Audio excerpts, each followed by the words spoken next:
Sisi Wamasai tumeshikana, tumeongea kama kitu kimoja, tumeshikana, tumekuwa kitu kimoja. Na tunalani kwa vikali mtu yeyote yule ambaye anatumwa ama anakuja kwa njia yake mwenyewe kuja kugawanya hii nyumba. Hii nyumba haigawiki, hii nyumba hatuwezi kukubali mtu yeyote aje aingilie. Tunasimama kwa msimamo kama ya Wamasai. Tuna mtu mmoja tu ambaye anaweza kuzungumza kwa niaba yetu.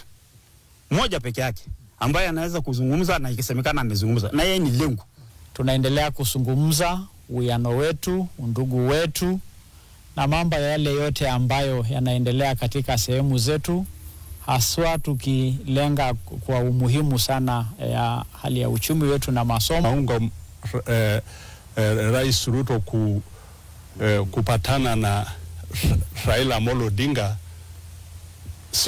Sisi tunaunga mkono, lakini sio kupitia kwa Ladama, ni kupitia wasee hawa na jamii yote kwa